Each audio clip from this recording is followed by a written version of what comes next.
नमस्कार दोस्तों, स्वागत है आपका अपने YouTube चैनल एजू टीएमडी में। मेरा नाम है तिलक मौर्य और मैं इस चैनल के माध्यम से आप लोगों के लिए जो प्रतियोगी परीक्षाओं के छात्र हैं, जो प्रतियोगी परीक्षा देने जा रहे हैं उनके लिए और जो सामान्य जानकारी में रुचि रखते हैं उनके लिए अलग अलग प्रकार के टॉपिक लेकर जीके से संबंधित टॉपिक लेकर आता रहता हूं। तो देरी ना करते हुए आज शुरू करते हैं। आज का हमारा टॉपिक है भारतीय संसद। हम जानेंगे संसद के बारे में, संसद क्या है, कौन से आर्टिकल में, कौन से अनुच्छेद में इसको डिफाइन किया गया है, इसके क्या कार्य होते हैं, इसमें कितने सदन होते हैं, ये सब जानकारी हम लेने वाले हैं। वीडियो बहुत सी छोटी ही होगी, बहुत लंबी वीडियो नहीं होगी ये। अगर मैं समझता हूं आपने लास्ट तक वीडियो पूरी देख ली तो आपका 1 से 2 नंबर कोई भी प्रतियोगी परीक्षा में कंप्लीट होने वाला है। तो चलिए देरी ना करते हुए शुरू करते हैं भारतीय संसद के बारे में। संसद क्या है? तो देखिए संसद क्या है, जैसे रिलीजियन के अंदर अंदर बहुत सारे धर्मों के अलग अलग मंदिर होते हैं, तो संसद को भी हम लोकतंत्र का मंदिर कहते हैं। अगर बात करें संविधान में कौन से भाग में इसको बताया गया है, तो संविधान के भाग नंबर 5 में और अनुच्छेद नंबर 79 में संसद के बारे में दिया हुआ है। संसद की परिभाषा वगैरह सब दिया हुआ है कि भारत की एक संसद होगी। वैसे तो 79 से और 122 यहां से लेके 79 से 122 तक जितने भी अनुच्छेद हैं उनमें संसद के बारे में ही बहुत सारी जानकारियां दी हुई हैं।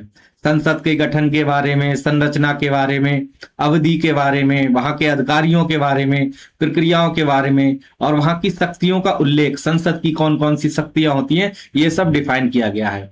तो सबसे महत्वपूर्ण चीज हमको याद रखनी है, संसद कौन से भाग में है? भाग 5 और अनुच्छेद नंबर 79, अनुच्छेद 79 में दिया है। और वहां पर लिखा हुआ है कि भारत की एक संसद होगी जो राष्ट्रपति और 2 सदनों से मिलकर बनेगी। संसद दोस्तों क्या है? ये हमारे देश की सबसे बड़ी लॉ मेकिंग बॉडी है, जो नियम कानून भारत के लिए, भारत के विकास के लिए, वहां के नागरिकों के लिए, उनकी भलाई के लिए, जितने भी नियम कानून भारत विकसित होने के लिए जो कुछ भी अनिवार्य होता है भारत के लिए, जो बड़े बड़े नियम बनाए जाते हैं, तो ये सबसे बड़ी लॉ मेकिंग बॉडी होती है। इसको देश की सर्वोच्च विधायी संस्था भी कहते हैं। जैसे मैंने अभी आपको बताया, ऊपर परिभाषा में डिफाइन भी किया गया है, 3 लोगों से मिलकर संसद का बनेगी। तो संसद के 3 अंग होते हैं, नंबर 1 राष्ट्रपति, नंबर 2 लोकसभा और नंबर 3 राज्यसभा। ये आपको 3 अंग याद रखने हैं, राष्ट्रपति, लोकसभा और राज्यसभा। इन तीनों को अगर मैं मिला दूं तो जाके क्या बन जाती है? संसद का निर्माण होता है। इन तीनों को मिलकर संसद बनता है। कभी कभी कुछ लोग समझ लेते हैं जो ढांचा दिया होता है, जो बिल्डिंग दी हुई है, तो उसको संसद में, माफ कीजिएगा, उसको संसद भवन कहते हैं। लेकिन संसद किन 3 लोगों से मिलकर बनती है? इसके 3 अंग हैं, राष्ट्रपति, लोकसभा और राज्यसभा। अब जान लेते हैं लोकसभा क्या है। लोकसभा की भी थोड़ी सी जानकारी हमको होनी चाहिए।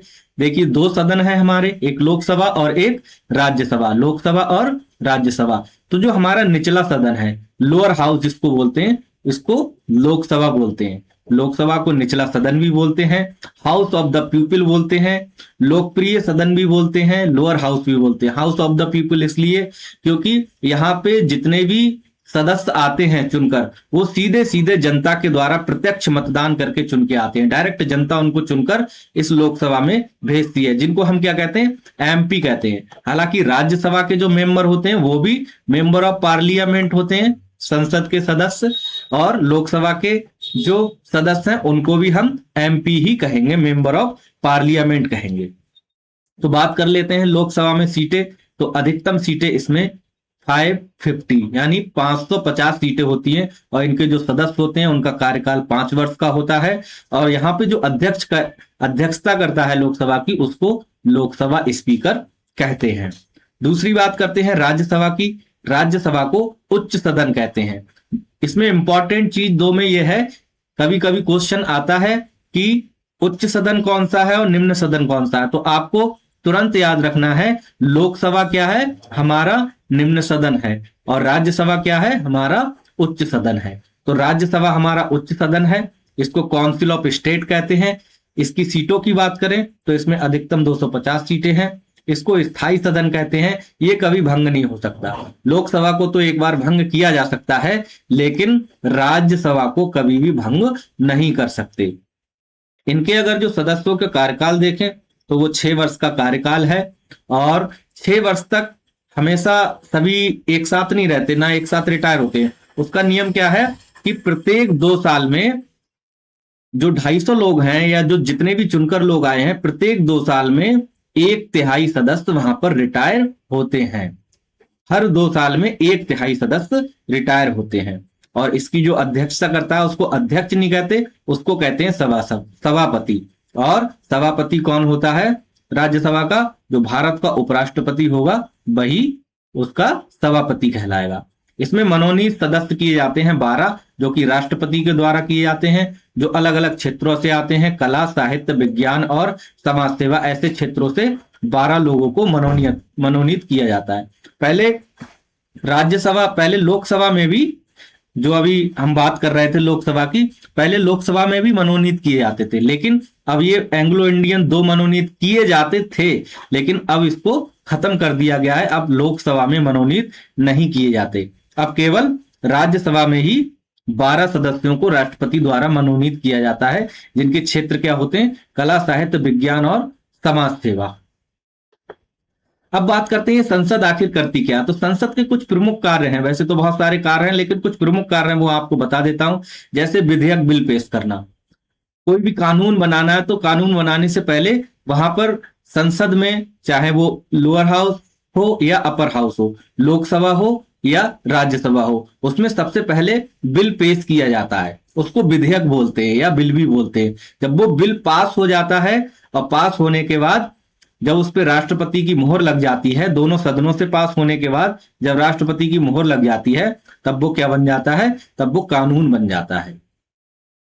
और इसमें क्या होता है? चर्चा व बहस की जाती है विभिन्न मुद्दों पर। देश के हितों के लिए, नागरिकों के हितों के लिए विभिन्न तरह के मुद्दे हो सकते हैं उसमें। संसद में, किसी भी सदन में, चाहे लोकसभा हो चाहे राज्यसभा हो, वहां पर विभिन्न मुद्दों पर चर्चा होती है और बहस होती है। कार्यपालिका पर कैसे नियंत्रण रखना है, बजट कैसे पेश करना है, देश का बजट पेश करना, ये भी सब संसद का ही काम है। मंत्रियों से सवाल पूछना, ये सब संसद का ही काम है। और संविधान में भी अगर किसी तरह का संशोधन होना है तो वो भी संसद के माध्यम से ही होता है। कोई भी बिल, चाहे संशोधन का बिल हो या कोई नया कानून लाना हो, कुछ करना हो, तो उसका नियम क्या है? दोनों सदनों से, लोकसभा और राज्यसभा से पास करना, और उसके बाद राष्ट्रपति की, प्रेसिडेंट की मोहर लगना, तभी जाके वो बिल जो है, वो विधेयक जो है, वो कानून बन पाता है। अब बात कर लेते हैं हमारा नया संसद भवन। ये भवन की बात कर रहा हूं। पहले हमारा भवन अलग प्रकार का था, लेकिन वर्तमान में जो आकृति है हमारे संसद भवन की, वो त्रिभुजाकार है। आप देखना, इसको गूगल पर सर्च करके देखना, वर्तमान में हमारे संसद भवन की आकृति कैसी है? त्रिभुजाकार है। और इसका उद्घाटन 28 मई 2023 को हुआ था। लोकसभा में और राज्यसभा में अलग अलग थीम यूज की गई हैं। लोकसभा की थीम है मोर और राज्यसभा की थीम है कमल। भारतीय संसद, आपको याद रखना है अनुच्छेद कौन सा है? 79 और भाग 5 में भारतीय संसद के बारे में दिया हुआ है। Thanks for watching. Please like and subscribe. अगर वीडियो अच्छी लगी हो, आपको और ज्यादा डिटेल से इनके बारे में, लोकसभा के बारे में, राज्यसभा के बारे में और कुछ चाहते हैं बहुत ज्यादा डिटेल से पढ़ाना, तो आप मुझे कमेंट करके बताइएगा। वीडियो अच्छी लगी हो तो लाइक कीजिए, सब्सक्राइब कीजिए। बहुत बहुत धन्यवाद।